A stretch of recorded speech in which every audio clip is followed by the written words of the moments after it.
In which Gary Neville had a very strong response to racism in football over the last couple of weeks or Yeah. months. We've had a lot of racial incidents or racist incidents happening in and around the culture of football with regards to the black players in the English league, in the Italian league, and Champions League. Internationally too. World any worlds too. Right? It was in World Cup too. World Cup In well, Euro qualifiers. I think it was also in there too. I even know about that one, but yeah. Um, and Guy Neville had in my opinion, one of the best responses that someone who is in his position of power could have. Agreed. What is your my question to you guys is something that he said. What are players to do when they start getting these chants, or they start getting bananas thrown at them, or they start getting fans berating them wherever they go? What should a player do when he's on the pitch and these things start? Can you go now? Because I have a long talk about this. So you go. Yeah, I mean, it's difficult because this has been going on since before I was even born. Um, I mean, people tend to forget that in South Africa they had a white only league, so this doesn't surprise or escape my recognition. So and players mostly they kept quiet for the longest time, and then it got to the point where people couldn't take it. It was really, really bad in Italy. Most recently, players like Balotelli, when he used to be in Italy, would just walk off the pitch. The problem was when he walked off the pitch, then he would get fined and punished for walking off the pitch, and then everyone would forget about the racism that he had to endure, and then people didn't care back then. Then so a few internationals would happen and people would go to places like Russia and stuff like that. And this was mostly happened to Brazilian players because Brazilians have black people too. They would start getting stuff thrown at them. They would get monkey chants and all that stuff. Um, and a lot of Brazilian players, black Brazilians, would just not go to Russian clubs for a long period of time. And then we get to the social media age, I guess, where stuff like that gets more and more exposed. And I feel like in England we tend to feel like because I mean, maybe rightly or wrongly so, because we mostly invented the sport. We tend to feel like we're the authority on how things should be. And ever since the racism in by Chelsea fans to the Paris Saint-Germain supporter, I think a few years ago, where he got kicked off a train and had all those racist chants thrown at him when he was just trying to get home, all the way up to Raheem Sterling, when he's getting all the racism by the media. Um, and that wasn't even direct racism. That was just when he was pulling out the fact that when he spends money on his parents buying them a house, they treat it like he's splurging. But when one of his white teammates was doing it, they were saying that he's a good boy and he's doing the right thing. So when he pointed out and then he exposed that to a lot of people, it really raised the conversation on it, and more people have been revealing essentially what's been going on this whole time. And now every time that a moment occurs, it's been exposed. Um, and just recently we had the Juventus incident where Moise Kean, a youth prospect who plays for Italy, which makes this a bit worse because the country he's representing their fans are throwing monkey chants at him. He gets angry, he scores a goal, and then he stands up to them and says, what do you think of this? They throw more monkey chants at him, and his own teammate says, maybe you shouldn't have done that. The blame has to be 50-50 for this. Anyone who attributes a 50-50 blame to racism gets very little respect from me. So I just wanted to bring up that bit of history just to say that this is something that needed to be talked about. I don't know if people can do anything about it because it's been going on for so long with no change from the organizations. I don't know if players can do anything. So what would you reckon? What do you reckon would be the best course of action, like system wise? You need to go outside the game. You need to go outside the game and talk directly to the people in charge, because you can't do anything on the pitch. You do something on the pitch, you're gonna get punished. That's it's in the rules. You walk off, you get punished. You complain to the ref, you get punished. Like it's so and because the ref might not hear it, because these pitches are loud, they might not hear the monkey chants. They might not hear the 10 people calling out racist shit. So they don't know if they need to stop the game or not. And if you go to the coach is gonna be like, we need these 3 points. No one's gonna back you unless you're 11 black players, which in Europe isn't really gonna happen for the most part. Unless you're 11 black players. Yeah, maybe in front, but even then, I mean, like seven of the team were black. The other 3 might not do it. The coach was a black. Like if you said in the European final, the opposition team just went, let's just shout monkey chants straight up, and then they decided, and then they wanted to leave. I'm not sure if everyone's gonna be like, yeah, let's just give up on the final so that we can walk off and prove a point. Even though, like theoretically they should. I don't think everyone's going to give up on a European Championship just because, and I say just because with quotes, there were racist chants. Like, people aren't going to really back you on these occasions, so it needs to be outside of the game. You need to talk to the powers that be, FIFA, UEFA, the FA, if it's the UK, about what should happen. People should not be getting punished for reacting to racism like that, and like people should be getting punished directly as a whole for the racism. I'm not talking fines. I'm not talking bans for the single people that you find out. I'm talking, you clear the stadium, they don't get to come to the next game. You dock points. You threaten relegation. You threaten their money, because once that happens, then you'll get people to stop them, because you're not going to clear them of their racism, but you'll definitely stop them throwing out those monkey chances. So it needs to be outside of the pitch itself. I'm gonna go on a small rant, Nigo, to answer your question. You said it's a 2-part. What does players do and what we can do to solve the issue?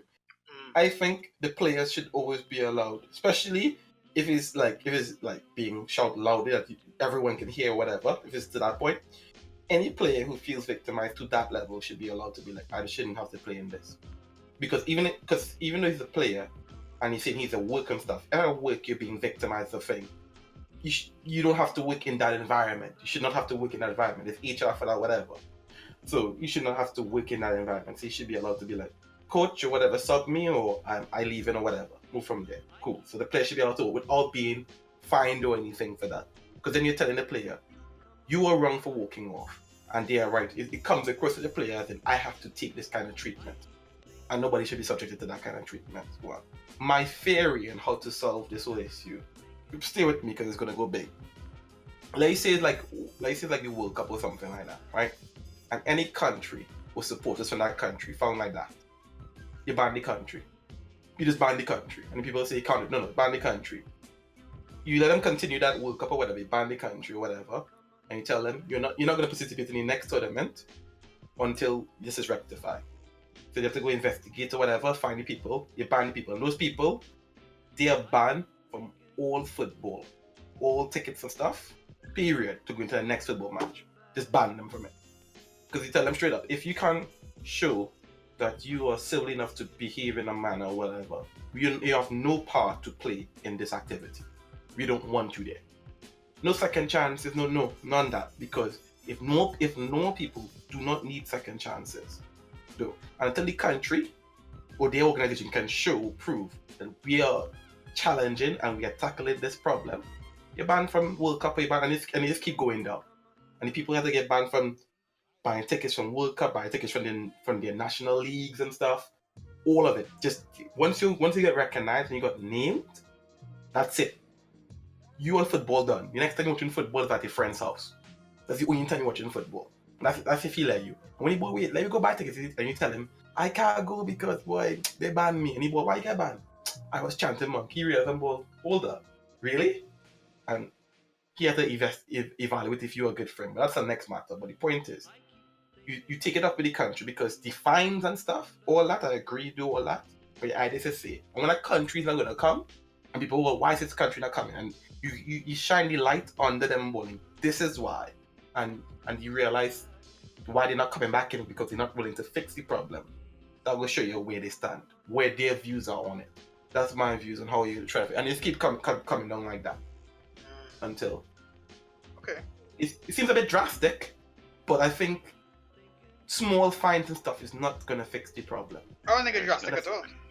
Yeah, definitely don't think it's drastic. I don't think it's drastic at all, because the skew I was gonna go with is happens the first time you, starting from what powers the players have, right? I would think that the player has the right to walk up if he feels victimized. Absolutely. I think at that point the coach should then say, we're not going to stand for this, and therefore the team quits playing. And both teams, right? Not just the one team. Both teams, the match is suspended for that day, or they usher everyone out of the stadium and the match continues without supporters, right? That's the first time. Right? Either the match stops or they evacuate the stadium and then the match continues. That's my take. The second time it does happen, same stadium, arguably going to be the same fans. If it happens again to another black person or the same black person or whatever, or whoever, it doesn't matter, black, Mexican, Chinese, whatever racist nonsense people are doing, that's when you empty stadium again and you ban any football matches from that stadium. Right? Until it's fixed, or permanently, or until it's fixed, or permanently. You get I wouldn't say permanently, because I think that's a bit much, but you ban them, you give them like an 8-match ban, 10-match ban, or whatever. What are you talking about, the fans? Yeah, so at the moment fans get a permanent ban. No, like the stadium itself. Oh, okay. Right, so no matches being played at the stadium. No FIFA sanctioned matches playing at the stadium. So they are away. They just play it away. Next. Exactly. Right.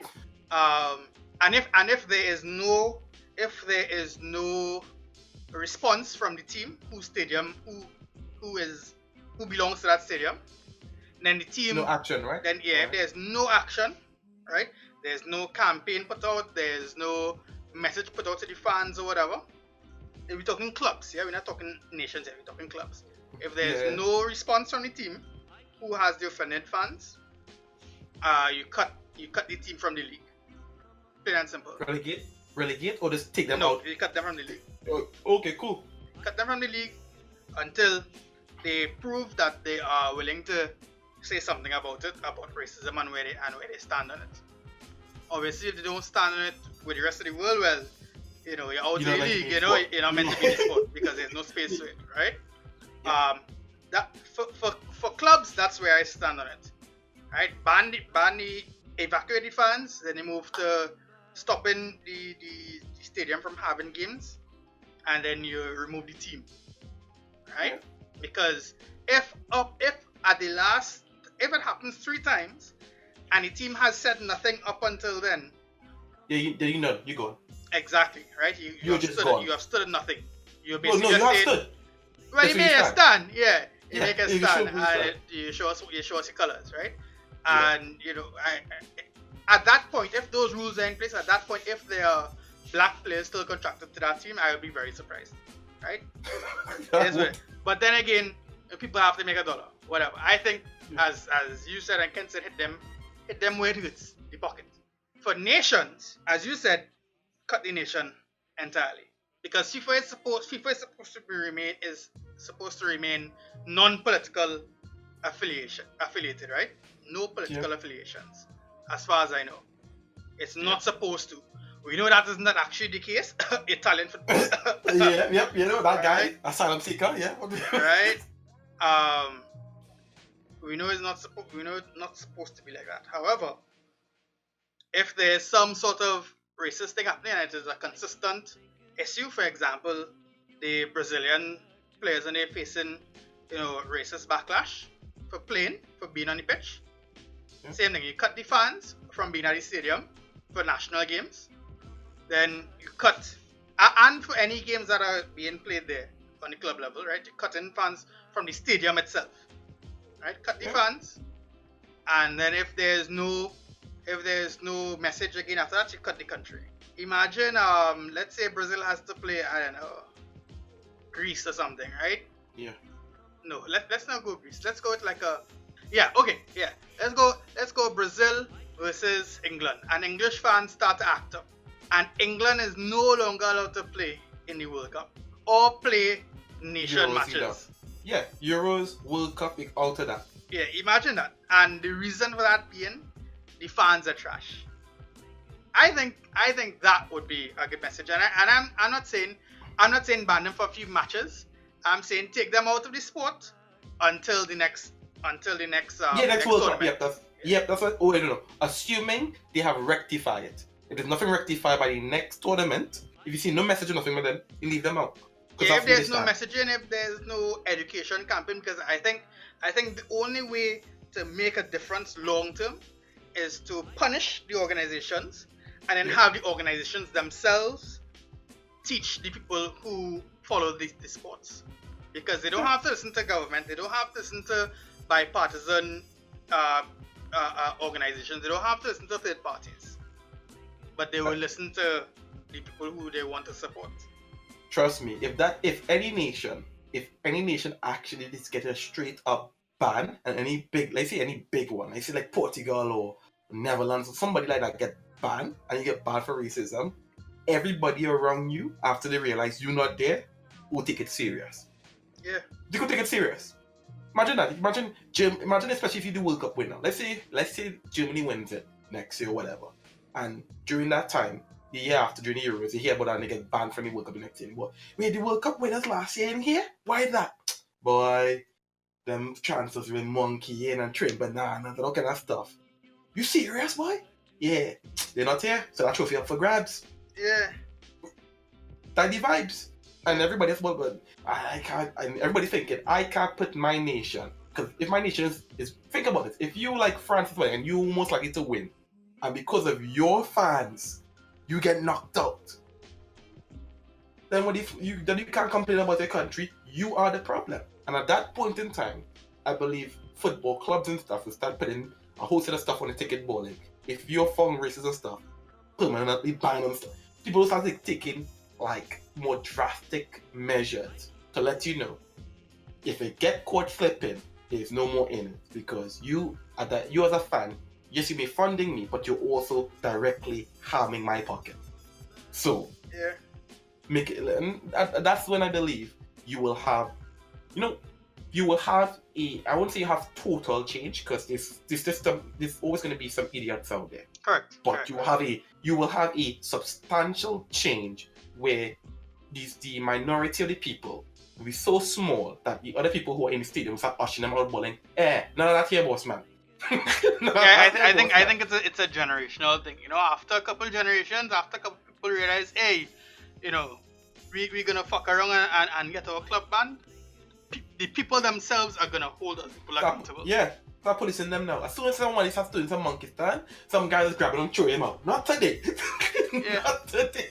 And at that point in time, serious progress. Yeah. Serious progress. So I do have to thank Gary Neville for his stance, because he is in a position of power. And it is very easy for him, and as he rightly pointed out, a panel of 3 white guys. It could be very easy for them to just say, you know what, we're not gonna have the discussion, it doesn't matter to us, it doesn't affect us. And they have done it in the past, where they said, you know what, we're gonna stay from it, and he acknowledged it. Yeah. But I must say I am very happy that they acknowledged it, and they spoke about it, and he had a very strong, very black and white, no kind of grey area, you're wondering what he's saying, kind of vagueness. He was very clear in what he had to say, and I agree with him. I must say I agree with him. I agree with what he said there, and I'm happy with that he pointed out in the past where he fell short with bowling. We should have spoken about it then, but if we keep not speaking about it, when are we going to have the conversation? Are we going to have to wait until some next black guy here? No, we should have a conversation whenever we can to show we stand on this side. And we need allies like that. We need allies.